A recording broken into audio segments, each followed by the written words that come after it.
복된 날입니다. 주께서 은총 주시기를 소망합니다. 베드로전서 4장을 봉독해 드리겠습니다. 그리스도께서 이미 육체의 고난을 받으셨으니 너희도 같은 마음으로 갑옷을 삼으라. 이는 육체의 고난을 받은 자는 죄를 그쳤음이니 그 후로는 다시 사람의 정욕을 따르지 않고 하나님의 뜻을 따라 육체의 남은 때를 살게 하려 함이라. 너희가 음란과 정욕과 술취함과 방탕과 향락과 무법한 우상숭배를 하여 이방인의 뜻을 따라 행한 것은 지나간 때로 족하도다. 이러므로 너희가 그들과 함께 그런 극한 방탕에 다름질하지 아니하는 것을 그들이 이상히 여겨 비방하나 그들이 산자와 죽은 자를 심판하기로 예비하신 이에게 사실대로 고하리라. 이를 위하여 죽은 자들에게도 복음이 전파되었으니 이는 육체로는 사람으로 심판을 받으나 영으로는 하나님을 따라 살게 하려 함이라. 만물의 마지막이 가까이 왔으니 그러므로 너희는 정신을 차리고 근신하여 기도하라. 무엇보다도 뜨겁게 서로 사랑할지니 사랑은 허다한 죄를 덮느니라. 서로 대접하기를 원망 없이 하고 각각 은사를 받은 대로 하나님의 여러 가지 은혜를 맡은 선한 청지기 같이 서로 봉사하라. 만일 누가 말하려면 하나님의 말씀을 하는 것 같이 하고 누가 봉사하려면 하나님이 공급하시는 힘으로 하는 것 같이 하라. 이는 범사에 예수 그리스도로 말미암아 하나님이 영광을 받으시게 하려 함이니 그에게 영광과 권능이 세세에 무궁하도록 있느니라. 아멘. 사랑하는 자들아, 너희를 연단하려고 오는 불시험을 이상한 일 당하는 것 같이 이상히 여기지 말고 오히려 너희가 그리스도의 고난에 참여하는 것으로 즐거워하라. 이는 그의 영광을 나타내실 때에 너희로 즐거워하고 기뻐하게 하려 함이라.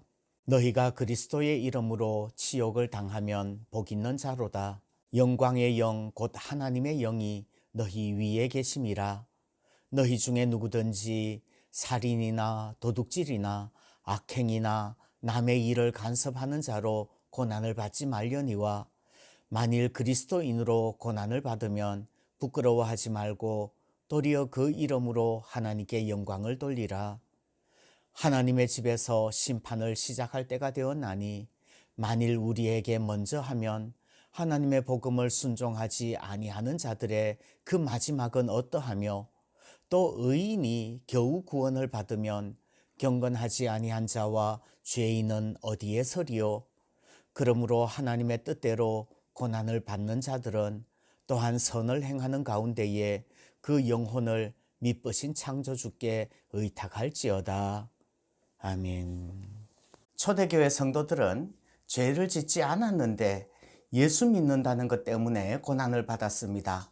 그래서 그 고난을 받으면서도 그 고난 받을 때 입으로 죄 짓지 않고 세상을 두려워하지 않고 끝까지 선한 양심을 지켰습니다. 그러면 그 고난, 예수 믿기 때문에 선을 행함으로 당하는 고난은 언제까지 계속되어지는 것일까요? 둘 중에 하나입니다. 내가 죽어서 천국 갈 때까지든지 아니면 예수님 이 땅에 다시 오시는 그날까지든지 세상 끝날까지 예수 믿기 때문에 당하는 고난은 계속되어질 것입니다.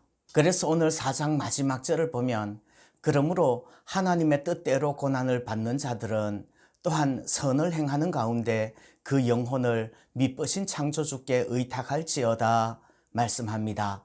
하나님의 뜻대로 고난을 당한다면, 선을 행함으로 고난을 당한다면 계속해서 고난을 받으면서 선을 행하면서 그 영혼을 창조주께 부탁하라는 말입니다.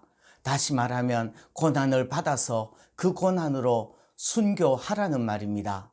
그런데 우리는 선을 행함으로 고난을 당하면서 하나님의 영광을 위해서라도 보란듯이 하나님의 심판이 나타나기를 원하지요.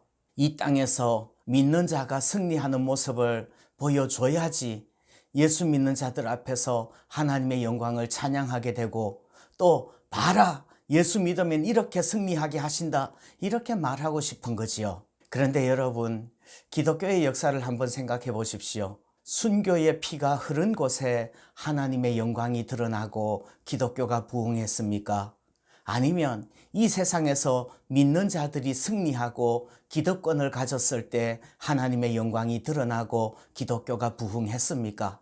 우리는 분명히 압니다. 정답은 너무 분명해요.